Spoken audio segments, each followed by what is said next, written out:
Hey, I'm Alex Radcliffe from Board Game Co, and today I'm reviewing Apiary from Stonemaier Games. Apiary is a 1 to 5 player worker placement and tableau building game in which players are going to be placing their bees, aka their workers, onto the board in order to do a little bit of everything. In the game, you're going to have a bunch of zones on the board. We're going to have 1, 2, we're going to have Explore, Advance, Convert, Carve, Grow, and Research, as well as the Hibernation Comb. Now, the Hibernation Comb is not a worker placement zone. Rather, as you place your workers are slowly going to level up across the course of the game. You're going to start with some 1, 2, and 3 strength workers, depending on what faction you choose, and then from there, those workers are going to get stronger all the way up to level 4, where you can place them into different zones for different bonuses once they hit level 4. The downside of being level 4 is that once they get recalled at that point, they're going to go into hibernation. You'll lose the worker, you'll place a little hibernation pod into this comb over here, and you'll get some various bonuses as well as some area control, and then you'll have to grow that worker again in order to be able to utilize it, and thus the cycle of life continues. Now, to go through each of these actions, the general idea is you're doing a lot of things that will try to give you points in a lot of different ways, but let's start with Explore, which is going to be how you gain resources. When you place a bee into the Explore zone, you're going to move the mothership that many spaces. In this case, we move mothership 1 space. We get to take the bonus exploration tile that's present. This allows us to get any resource of our choice. We'll take a little honey over there. We're going to place it down into our pod, and we're going to put a new tile into play, which is Saxifra over here. That's going to give us a resource of our choice again, plus we can go ahead and develop Saxifra, deciding what resource we're going to get next time, meaning I can go ahead and take that water for the resource of my choice, plus this over here, and there you go. I now have one of each resource over there from my placement action. Now, in subsequent turns, when players go to Explore, let's go ahead and grab another work over here. If somebody else goes to Explore over here, this bee is going to be knocked over that spot, and now the mothership can move 2, 1 plus 1, it can move 2 around the board to gather various bonuses. That's going to be the Explore action. It's going to be one of the more common ways you're going to just get resources in the game, and you're constantly powering up the various spots, because you see various locations over here are going to give you, there's going to be bonuses over here for placing a level 4 worker, and if you place a level 4 worker and move to that spot, you get that bonus. You can have spots with as many as three different spots on them to be able to slowly but surely develop more and more of the planets and get them stronger and better at producing resources. So you're just slowly developing space and gathering resources and gathering those bonus chips. That's going to be the Explore action.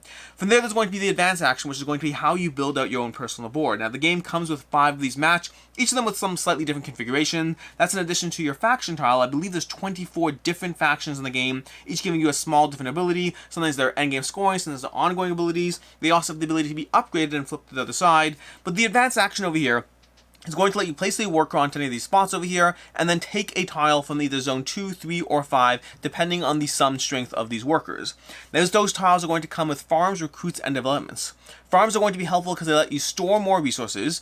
All the tiles, by the way, are going to give you points, as you can see on the sidebar. They'll cost what's shown on the bottom. And over here, farms also give you an additional benefit whenever you recall workers, which is a part of the game. Whenever you pull back workers, you're going to get various bonuses based on the farm tiles you developed. So you can build no farm tiles the whole game and go in different directions. But if you do have farm tiles, you'll get bonuses whenever you recall. Recruit tiles over here are just going to make everything more powerful. Recruit give you ongoing bonuses. They improve your tableau. They give you things that, give you different benefits or perks or discounts throughout the course of the game. And the development are one-time benefit tiles. They often have the highest points and the best rewards to them, but they are one-time benefits unless you can find ways to maximize those further. From there, we're going to go to the Grow location. The Grow location lets you gather ships back into play. As your ships get hibernate, and as well as the beginning of the game, you'll have some ships that are off to the side. Grow lets you pay into gathering those ships, as well as getting new frames for your board. Your board starts off fairly condensed, and while sometimes you can end the game with just the single board here, sometimes you want a frame where you can place more spots onto your growing civilization over here, and over here you're going to have additional points if you fill out these frame tiles. And additionally, placing a 4 here is going to let you flip your faction ability. Speaking of which, placing a 4 here simply gives you 3 points. Convert lets you convert various resources. You can convert seed cards into other seed cards, resources into other resources, or go ahead and buy these advanced resources, but also placing a 4 here lets you teach a dance. That's where you're going to take a tile, mark a dance over here, and create a dance that other players can go ahead and copy, giving you various queen's favor as they do so. So going to the convert action gives you a lot of flexibility, plus potentially gets you extra benefits depending on other players going to your spot. Then we have the research action over here. Research is going to let you draw cards equal to the strength of the worker. So let's say placing a 3 lets you draw 3 cards, choosing one of these cards to keep. These cards are going to give you either a resource by discarding the card, an ability by discarding the card, or possibly planting the card as a seed and getting endgame points if you place the 4 here. You need to place a 4 here in order to plant, otherwise you cannot do so.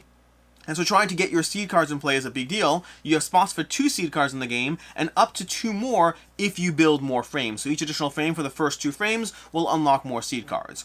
Lastly, that brings us to Carve. Carve is where you can only place a 4. That's going to give us these tiles here. There's a whole bunch of them in the game, but only a certain number, depending on the player count, are in play, as opposed to these stacks which keep running through. That's going to give you certain ways to get extra points by trading in honey for endgame scoring over here. Lots of different configurations. Score for having ships, score for having adjacent tiles, score for having resources. Lots of various ways to score extra points based on these Carve tiles, and those are going to be vastly different game to game. Then, from there, when you place a worker, occasionally you're going to bump a worker. So maybe I have a 4 over here in the Carve over here, and maybe another player comes in and tries to bump it out. Whenever you... I just knocked that over. Whenever you go ahead and you knock out another worker, either you're knocking out your own worker or having another player knock out a worker, you're going to go ahead and bump that worker, and then either we're putting in your landing area at the same strength where you can recall it to activate farms, or alternatively you're going to rotate its strength upwards, going to the active pool, being able to place it right away at a higher strength. The same thing is going to happen when you recall workers. When you recall workers, you're going to pull everyone back from the board and from your landing area, not from your active pool. You're going to activate 1 farm for every worker you recalled, assuming you actually built out those farms, and you're going to be able to get perks as well as bumping up the strength of your worker, where eventually they're going to hibernate. When you recall a 4 worker, or when a 4 worker gets bumped, it's going to go to the hibernation comb, where it'll get various points over here, as well, various majority of points, as well as various bonuses on the board. That's basically how you play Apiary. The nuance of the game comes through all the tiles, the cards, the abilities, everything else in the game is where the nuance comes from. But in terms of the core structure of the game, on a turn, you either place a worker or you take a recall turn. If you place a worker, you go to one of these 6 spots, taking the various benefits, depending on the strength of the worker you placed. If you take a recall turn, you get to power up your workers and activate a bunch of farms, rinse and repeat that process until either a player has gotten rid of, a player has hibernated 7 of their own bees throughout the course of the game, or until the hibernation comb is filled based on the player count that you're playing at. And that is how you play Apiary, which means it's time for the review, starting off with ease of play. Apiary is fairly straightforward. It's worker placement and tableau building. There's nothing overly complex going on in the game. The recall action might be slightly nuanced in terms of if you're recalling, you can't recall 4s. 4s have to go back to the grow. So there's small nuances to it, but if you've played a worker placement game before, for the most part, the things you're going to encounter here are fairly familiar. As far as the game time varies for better and for worse. You can have a satisfying game of Apiary in 45 minutes. You can also have a satisfying game of Apiary in as much as 2 hours. And so it's a little harder to walk into this knowing what you're signing up for time-wise. It's not a crazy range. I mean, the box says 60 to 90 minutes, but I've had as little as 45 minutes at a fast-moving 2-player game, and as much as 2 hours at a slightly longer than normal 4-player experience. So it definitely depends on player count as well as how the game plays out, but definitely a large range to that. As far as what I like, don't like, and can see that's not liking, starting off with what I like, which is the sheer variability of the experience. And when I say sheer variability of the experience, I mean sheer variability. There is so much happening in this game in terms of the options on the table in front of you. There are giant stacks of these tiles, and in most games you won't see most of those tiles. It'll take you several games till you see everything, and so you're constantly be faced with the surprises of development tiles, of recruit tiles. Farm tiles I find are a little bit less of a surprise. They're less interesting in terms of the impact they have. Well, they have an impact, but they're less interesting in terms of the impact. But there's a lot of tiles that are just going to shift up, and that's before we get to the Carve, of which, again, there are a bunch of Carve tiles, and you will not see most of them game to game. Then there's the seed cards. The seed cards give you a lot of variability both to the scoring and to the abilities, which means you have a lot of options on the table in front of you. And then, of course, there's the factions, as well as the faction mats over here. You're going to have 5 different player mats with different ways these play out, as well as 24 faction abilities, which means the sum combination of everything here means every single game of Apiary is going to play out so significantly differently. The order you get various recruit tiles or development tiles will totally change the way you experience the game and what you're trying to do in order to maximize your engine. And so the sheer variability of the experience is such a pro to the game, on top of a already fairly well executed just general aspect of how you place your workers, how you recall them, and balancing all of that as you go. And the combos in the game, the combos get crazy for better or for worse. There's just a lot of things you can try to play off. This is not a game where everything is perfectly, you do this, you do that. There's a lot of fun things you can do. You can start the game off by grabbing a development tile or a recruitment tile that's going to make all your development tiles cost 1 less. That tile early on in the game is so much more impactful than it is mid-game. You can have a ton of farms, you can have a ton of recruits, you can have a ton of every single thing in the game, depending on how you build your engine, how you utilize or combine your faction ability. There are faction abilities that work better or worse with different player boards that will give you your own different unique competitive advantages and ways you can play off the Carve tiles to try to maximize of that. Meanwhile, you have seed cards that will give you anywhere from 3 to 12 points on them, although those 12-point ones do require you building up towards those. And so there's just so much There's so much in the game that makes you feel powerful. There's so much in the game that makes you feel like you combine things in a way that just worked well. That you combined a faction ability and a player board and a seed card and a few advanced tiles. You combine them all in a way that is just incredibly satisfying. The combos in this game, I hesitate to call anything broken because they're constantly fun and there's so many ways to achieve it, but they are very satisfying to play out those combos. The fact that you can knock out a satisfying game of Apiary in 45 minutes is a huge plus for me. And then, as much as I did talk about the game time range, that's also partially dependent on player count. You can have 2-3 player games of Apiary that consistently are in that 45 to 90 minute range. Only at 4 players that hit 2 hours, and so you can get a lot of fun and a lot of decision space in a fairly short time. And just so far, it has not gotten old. The way the game plays out hasn't gotten old. Even the Explorer board. The Explorer board is constantly going to shift up as you constantly move from planet to planet. As you make planets stronger and better, it means you're going to change how the explored board develops. You're never simply just moving to the same planet again and again. You are constantly exploring and finding ways to just find something new within the space of the game.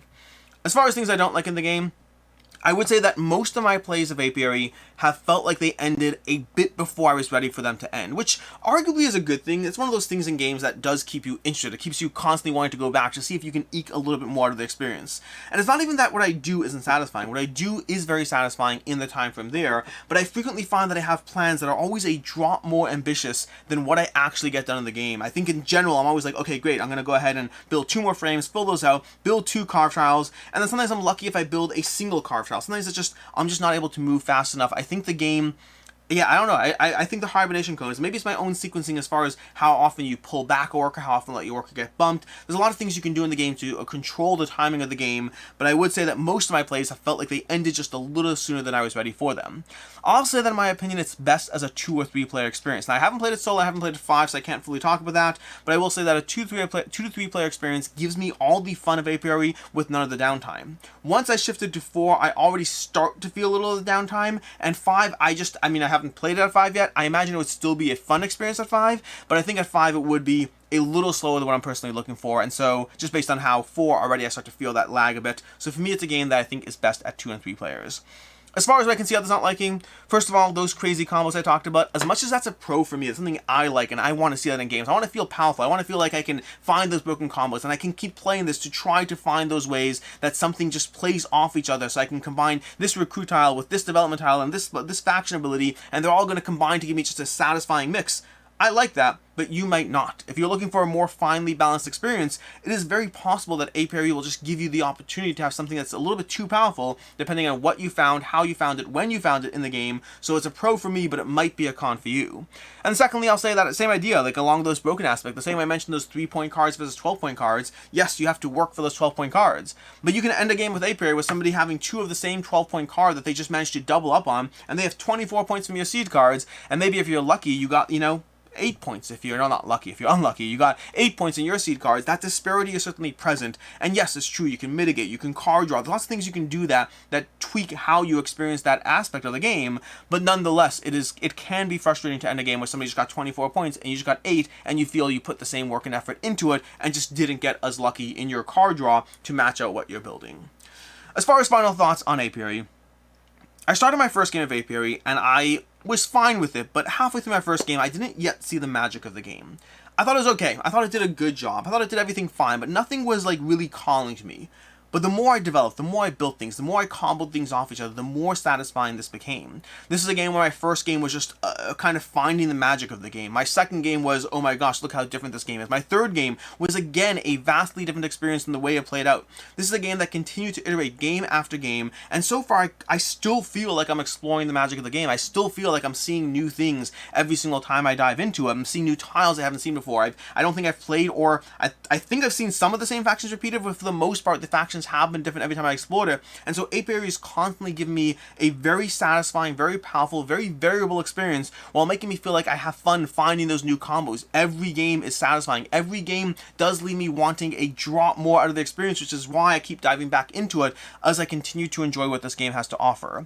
For me, this is a 4.5 out of 5. I really like Apiary. It started off like just an okay experience, but the more I played it, the more I've seen it develop. I'd say that the convert action often feels a little bit less satisfying than I'd like compared to the rest of the actions, but overall I'm constantly exploring new ways to approach the exact same engine, which is exactly what I want out of a game. So Apiary, a strong game, really enjoying this one, a 4.5 out of 5.